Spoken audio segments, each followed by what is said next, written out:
So last week, it occurred to me that Chris Cornell, the amazing singer from Soundgarden and Audioslave, was 52 when he died 8 years ago, 8.5 years ago. And I thought, hey, I'm 52. So I thought, how many days did Chris Cornell live? And how many days have I been alive as of today, October the 19th, 2025? And I am 2 days older than Chris Cornell was when he died. Now, you see that guitar back there? That is a sign of my aspirations when I was a kid. And even now, I'd love to be a rock star. I was in a band for a while, had fun, played that guitar. That guitar, that one. Yeah, that I touched it. And played in a band called Low Shut Up for 4 years. We were also a comedy group. And we're on Mint 400 Records, if you're interested. But that's an album recorded in 2003 and 2004, but not put out till 2016. But they still have it on their label, which is nice. Anyway, so I wanted to be a rock star. That was kind of like my main aspiration for a while. Although I did have the problem of, you can't go down two roads. I wanted to be a rock star, but I also wanted to be on Saturday Night Live as a comedian. So only Fred Armisen accomplished that goal as far as I'm concerned. Anyway,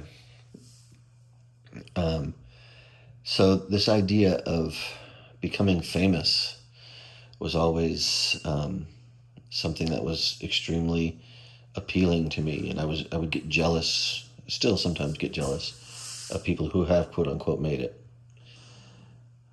But one thing I can say is I've got some psychiatric issues. I've been on certain medications for those issues. Not so much anymore. A little small dose of one thing. But I think I'd probably be okay without it at this point. But yeah, I've had some psychiatric issues. And I also had some primitive neglect growing up, which led to me having, my diagnosis is, what is it? It's psychotic depression, meaning I get so depressed when I get depressed that I start to imagine and believe things that aren't really going on. I don't mean like that, elephants can talk or anything like that, but just people's motives and things suddenly I become very paranoid about what people are actually thinking sometimes if I get too depressed about certain things. But I'm getting better about that sort of thing, which is nice. The stem cells, oddly enough, I think helped. I got a whole bunch of stem cells last year, and actually I'll put a video out either before or after this one detailing the fact that I got stem cells again a few days ago. In fact, I got stem cells again, was it 2 days ago? Or was it a couple days before that? But it's interesting that I was getting stem cells on the day of my life that worked out basically to be the end of Chris Cornell's life. Chris Cornell died, I think they said it was suicide, but the stories I heard is that he was on some medications for psych problems. One of them got mixed up. I think he called his wife and slurring his speech, and was depressed, became depressed, and when they finally found him, he had hung himself, and I think they hung himself in the bathroom somehow. What a way to go. What a shame, too. It's just, it always, I never blame anybody for killing themselves. I get it. In order to kill yourself, you have to get to a point where life just doesn't make sense. Just being alive doesn't make any sense anymore. And most of us who are healthy can't put our minds in that place. We just can't. It's not a thing that makes sense. which is why it becomes so easy for so many of us to blame people when they kill themselves. Oh, how selfish. Oh, you don't know what's going on inside people. Imagine if it were physical pain. Somebody was drilling, I don't know, a hole in your stomach slowly and with a jagged blade. And at some point you would say, I wish you would just kill me, right? And I think emotionally that's what people who kill themselves go through. Anyway, all this is to say, I both aspired to what Chris Cornell became and am lucky that I did not become that. Sometimes I think that it was a good trade-off to have been able to go and sing in front of, 20,000 fans at a time for 50 nights over the course of a year. That's 1 million people. To be able to do that and have them cheering for you and saying how much they love your voice, how much they love your thoughts, and how much they love your songs. But the thing is, if that was as great as I imagine it is, then how come so many people who get there kill themselves? Thought the same thing about Kurt Cobain, poor guy. I wonder if people who chase fame because they think that's where happiness is going to be, or chase recognition because they think that's where happiness is going to be, I wonder if when they get there to the highest pinnacle of success and they're still not happy, I wonder if that becomes just like desperate at that point. Like, oh my God, what do I do? I'm not even happy here, I have a very good friend, a 79-year-old former writer for Saturday Night Live, a man named Nate Herman. We worked together for a while. We lived in the same apartment complex for a while. We're going to take a trip later on this year together. Awesome guy. He was with National Lampoon. He directed Second City. He wrote for Saturday Night Live during the Eddie Murphy years. He's in the Second City and I think Saturday Night Live book that I have sitting over here. And when I was in my early 30s, I was in a comedy group with 2 other friends. And I had just met Nate, and I was so excited because he had written for Saturday Night Live, and wow, he knows Eddie Murphy, or he knew Eddie Murphy. And he had all these great stories. And we thought maybe if he directed our show, maybe he would make it really good, and people would come see a lot of it, or see it a lot, and we'd start to get some traction. We wanted to be like the new Kids on the Hall, the Kids in the Hall, that Canadian sketch comedy group. That was our aspiration at the time. Anyway, well, Nate did help us. He did kind of help us figure out one of our shows. We kind of took, he didn't continue to be our director, but we didn't really have a director after him. But he saw what we were doing, and he saw we were having a good time. And keep in mind, at the time, I was married to a different person than I'm married to now, but I still had all my birds. And Nate said to me, I was on the phone, and I was asking about the fact that he knew John Belushi. He was friends with John Belushi at one point, or that he was working closely at some point with John Belushi. I think they were both in Lemmings at the same time or something. A National Lampoon production called Lemmings. And I'm on the phone with Nate, and he knows me. And he said to me, Chris, you don't need that. He said, I knew John Belushi, and I saw up close what that level of fame does to certain people. He says, you don't need that to be happy. He said, you've got your wife, you've got your birds, you've got creative outlets. That's all you need. You've got a job that pays the bills. That's all you need. And that was interesting to me, and that meant the world to me to hear that from somebody who'd been there, who'd been to Saturday Night Live. That was the show I wanted to be on.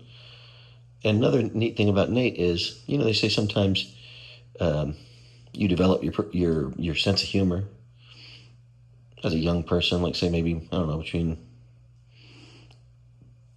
I'll just say random numbers, between 8 and 12 in my case. That was the season, those were the seasons of Saturday Night Live that were like my seasons. It was after the original cast, and everybody's saying, oh, the show's never going to be good again. And then Eddie Murphy shows up, and all of a sudden it's incredible. And Joe Piscopo, and Tim Kazurinsky, and Mary Gross, and Julie Louis-Dreyfus was in that cast. And I can't remember the names of the other people. Oh, Gary Kroger was in that class. A Facebook friend of mine, a good man, and a friend of Nate's. And I realized after I became friends with Nate that I developed my sense of humor watching Saturday Night Live. Like that was what I liked growing up, was those seasons of Saturday Night Live I thought were the best. And then I found out, of course, my sense of humor, like Nate said, I write like him. I write stuff occasionally, plays and episodic stuff every once in a while. Not anything's ever been made, just my plays. But Nate said I write like him. We were going to try and write a pilot about the job that we met at. And of course I write like him. I was shaped by him before I knew who he was, because I watched sketches he wrote on Saturday Night Live, and then I thought, I want to be like that. And then I said, I want to be on Saturday Night Live. But then I found out from the man who was there, the man who I was getting my sense of humor from, that probably would not have been a good idea for me. And I think about the trade-off, getting what you want in life and getting to stay alive, a trade-off for the one for the other, right? I mean, Chris Cornell, I think he got what he aspired to. Kurt Cobain, I think he got more than he aspired to. Who else? Amy Winehouse got more than she aspired to. Or Jimi Hendrix, Janis Joplin, all these people, John Belushi, Chris Farley, they all aspired to this fame and adulation from audiences. But when they got there and they still weren't happy, there was nowhere else to go. I don't know any of their individual reasons or justifications in their mind for killing themselves. All I know is that's what it feels like to me when I think about that. Anyway, I'm 2 days older than Chris Cornell was when he died. And I'm not famous, but I play that guitar that my dad borrowed from the Salvation Army when I was 14, and we never returned. I hope God's not listening. Anyways, I've got to do a lot of interesting things in life. I'm far from rich. In fact, I'm broke as hell. Hopefully that'll change. But I'm happy most of the time. And I found I have this gratitude for being the type of person that's able to get past things. I will not accept being unhappy. I'll figure out a way to be happy eventually. I have to go through stuff. I cry a lot. I'm a big crier. But that's okay. So, is it really that bad a thing to not get your goals, when your goals are things like fame and fortune and all that? Maybe for some people that is a good thing, and maybe some people, you might think maybe they should have never gotten that fame and fortune. It destroyed them. No, maybe they actually got to have a little happiness in those brief moments where they were making people laugh or exciting full stadiums of people with their rock music or whatever. Maybe they would have been unhappy no matter where they were, but they finally got a chance to at least have that experience. Kind of bittersweet, Think about how awesome, particularly, I keep talking about Cobain and Chris Cornell because, I was a grunge era kid in the 90s. They were people I really admired. Think about how cool they were, And then Kurt kills himself, and eventually Chris kills himself. But they got to have that experience, though. I'm not saying I would trade that myself, and I guess maybe that's the point. Maybe I would never want to trade the life that I have for the one that I aspired to. And I think that's a good place to be.